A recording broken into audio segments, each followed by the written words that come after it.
Hi friends, তোমরা সবাই কেমন আছো? আশা করছি ভালো আছো। সোমার ব্লগ থেকে আমি সোমা বলছি, আর আমরা সবাই ভালো আছি। আর সকালবেলা এই যে আমি সিঁড়িটা মুছতে মুছতে ভিডিওটা শুরু করলাম। তো বেশ কিছুদিন হয়েছে সিঁড়ির এই রেলিংগুলো মুছি না, তো আজকে একটু ভালো করে মুছে নিচ্ছি। তো একেবারে উপর থেকে শুরু করলাম, ছাদের ওখান থেকে। আর এই যে আমার মিষ্টিমা এখানে বসে রয়েছে, তো আমি এটা মুছতে মুছতে চলে যাব একদম নিচে।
এখন বাজে 1:45।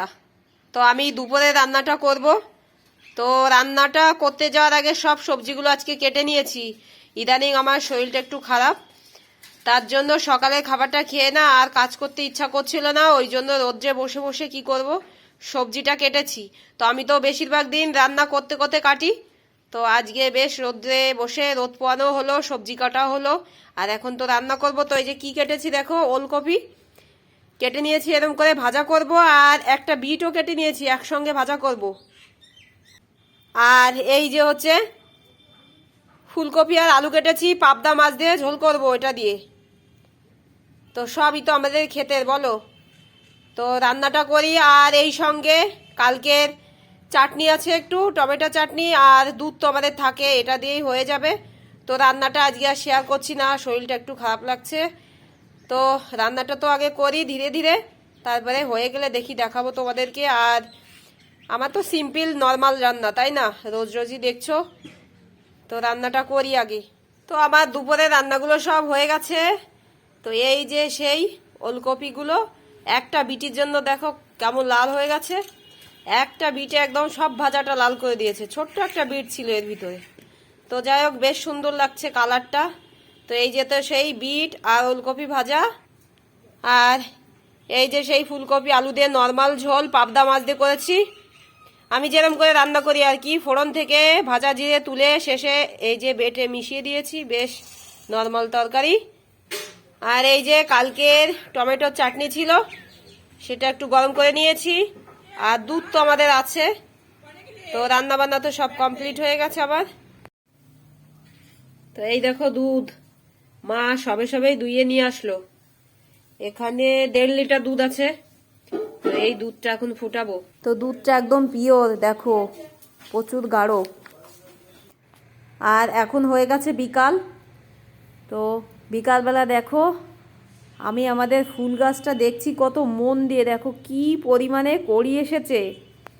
এই রকম গাছ দেখলে মন ভরে যায় বাবা গো, একদম মন মানে সত্যিই মন ভরে যায়। এত সুন্দর ফুল গাছ দেখলে মনের মধ্যে খুশি হয় আর কি, দুঃখ থাকলেও দুঃখ লাগে না এমন সুন্দর ফুল গাছ দেখলে। কি পরিমাণে কড়ি এসেছে, আর এত সুন্দর গাছ, 12 মাসকাল ফুল ফোটে গো, দেখো কত সুন্দর লাগছে।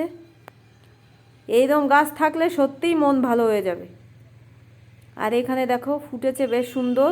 তো অনেকগুলো গাছই আছে, তোমরা আমাদের ঘরের সামনে অনেকবার দেখেছো, তবু আজকে তোমাদেরকে আবার দেখাচ্ছি। এত কড়ি এসেছে যে তোমাদেরকে না দেখিয়ে আমি আর থাকতে পারলাম না। আর এই যে সাদা রোজটাও বেশ সুন্দর হয়েছে। তো এই গাছগুলো তো সব বাবাইয়ের হাতের লাগানো আর কি, সবগুলো গাছ আমার বাবাই লাগিয়েছে। একটা গাছ আমার হাজব্যান্ড মশাই বাবাইকে এনে দিয়েছিল, বাবাই ভীষণ মানে গাছ লাগাতে ভালোবাসে আর কি। তো সে যে কোনো গাছ হোক না কেন, সেই একটা গাছ থেকেই বাবাই এতগুলো গাছ তৈরি করেছে, পুরো সামনেটা ভরে দিয়েছে ফুল গাছে। ফুল গাছ দেখে চলে আসলাম এই যে আমাদের সবজি খেতে, বাবা আর মা ওলকপি কাটছে। তো আমিও চলে আসলাম হাঁটতে হাঁটতে, তোমাদের একটা গাছ দেখাবো। তো এই দেখো সেই গাছ, এটা হচ্ছে আসামের সর্ষে শাক গাছ। তো কত বড় বড় পাতা দেখো, আর খেতেও বেশ ভালো লাগে, সুন্দর লাগে শাকটা ভাজা করলে। আর এই যে তো বাবা আর মা, এই যে বাবা হচ্ছে কপি কাটছে আর মা গাবলা বোঝাই করছে এই যে। আর এই কপিগুলো আবার আমি কেটে সাইজ করে নেব আর কি। তো কপি যতগুলো কাটার ছিল সব কাটা হয়ে গেছে আর কি, ওলকপিগুলো। আর এই যে যেগুলো বাকি ছিল এইগুলো মা নিয়ে যাচ্ছে এই যে। আর এই কপিগুলো এখন বসে বসে একা একা আমি কাটবো। তো আমাদের সব কপিগুলো কাটা হয়ে গেছে, এখন বাড়ি যাব। তো চলো, বাড়ি বলতে বাড়ির সঙ্গেই তো আমাদের এই সব জমি ক্ষেত, তাই না। তো এই যে বেশ অনেকগুলো কপি কেটে নিয়ে এসেছে, এখন বেশ সুন্দর সাইজ করে কাটতে হবে। আর এই যে ওর পাশে আমাদের মিকু দেখো, ওকে এখন কারাগার বন্দি করে দেওয়া হয়েছে। ওর বডিটা হিসাবে না জায়গাটা বেশ ছোট হয়ে গেছে, ওর ভীষণ কষ্ট হয়, ওই জন্য মাঝে মাঝে ওকে একটু ছেড়ে দিতে হয়। আর এখন তো আমি বসে বসে এই কপিগুলো কাটবো, বটি গাবলা নিয়ে রেডি হয়ে গেছি। তো অনেক টাইম লাগবে এই কপিগুলো কাটতে। তো আমার সঙ্গে একটু মা কেটে দিত, কিন্তু মা আর কাটবে না, কারণ মা যাবে এখন একটু বাজারে।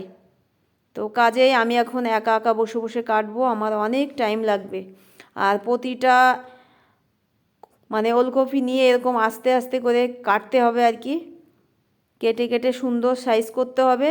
তো এই সবজিগুলো যতদিন আছে ততদিন একটু খাটনি তো থাকবেই বলো, সকাল বিকাল এই সবজিগুলো কাটতে হবে আর হাটে বিক্রি করতে হবে।